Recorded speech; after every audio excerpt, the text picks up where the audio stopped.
સુરતમાં આજે મંગળવારે કરુણાંતિક સર્જાઈ છે।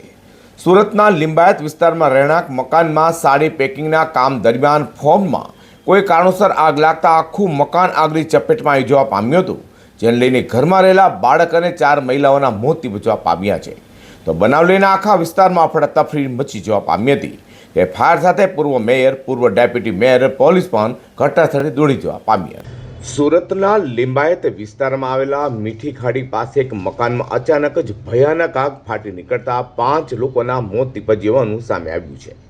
આ રહેણાંક મકાનમાં લાગેલી આગને પગલે આસપાસના વિસ્તારમાં ભારે અફડાતફડી અને ભયનો માહોલ ફેલાયો છે। ઘટનાની જાણ થતાં જ ફાયર વિભાગની ગાડીઓ અને એમ્બ્યુલન્સની ટીમ તાત્કાલિક અસરથી ઘટનાસ્થળે દોડી જવા પામી હતી અને બચાવ કામગીરી હાથ ધરી છે। તો સ્થળ પરથી અને ફાયર તથા પોલીસ પાસેથી મળતી માહિતી મુજબ ઘરમાં સાડીઓનું કામ ચાલતું હતું, જેથી ઘરમાં સાડીઓ પેક કરવાના ફોર્મ સેટ અને સાડીઓનો મસમોટો જથ્થો રાખવામાં આવ્યો હતો। જે દરમિયાન ઇલેક્ટ્રિક સ્વિચ બોર્ડમાં તણખા જડતા આગ પડેલા ફોર્મમાં આગ લાગી હતી। જોકે ફોર્મમાં આગ ન પકડતો હોવાથી ધુમાડો ફેલાયો હતો, જેથી તેમાં રહેલા કેમિકલવાળા ધુમાડાને કારણે ઘરમાં રહેલા 4 મહિલાઓ 65 વર્ષીય શહેનાઝ બેગમ અંસારી, 28 વર્ષીય શબીના રમજાન અંસારી, 19 વર્ષીય પરવીન અબ્દુલ કલામ અંસારી અને 18 વર્ષીય હુસા બેગમ અંસારી તથા 4 વર્ષના માસૂમ બાળક શુભાન રમજાન અંસારીનું ગુંગળામણથી મોત નીપજવા પામ્યું હોવાનું પ્રાથમિક તપાસ બહાર આવ્યું છે, જેમાં 5 व्यक्तिના મોત थवा पाम्या છે। सर, ये मीठी खाड़ी बैठी कॉलोनी में मैं वहाँ का स्थानीय को हमारे घर के पास में ये घटना घटी है। एक रेसिडेंस एरिया में एक यूपी से बनारस से एक परिवार जो कि परप्रांतीय लोग हमारे यहाँ ज़्यादातर रहते हैं। ये लोग क्या है सर कि अपना गुजर बसर करने के लिए अपने घर में ही मजदूरी का काम करते हैं। मार्केट से साड़ी आती है उनके यहाँ, वो घड़ी पैकिंग का काम अपने वहाँ गुजर बसर करने के लिए चलाते हैं। तो इस कारण क्या हुआ सर कि उनके घर में फॉर्म और पेपर की तादाद थोड़ी ज़्यादा थी, काम ज़्यादा था। उसकी वजह से अभी स्पष्ट कारण सामने नहीं आया कि ये शॉर्ट सर्किट की वजह से हुआ है, आग लगी है, या फिर स्टोव की वजह से आग लगी है। सर, दोनों कारण हमारे सामने आए हैं। तो अब इसकी वजह से क्या हुआ सर कि फॉर्म पेपर की तादाद ज़्यादा थी, तो वहाँ पे आग लगी।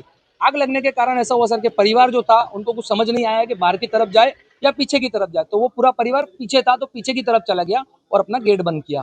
गेट बंद करने के कारण सर पीछे कोई रास्ता नहीं था जहाँ से वो निकल सके।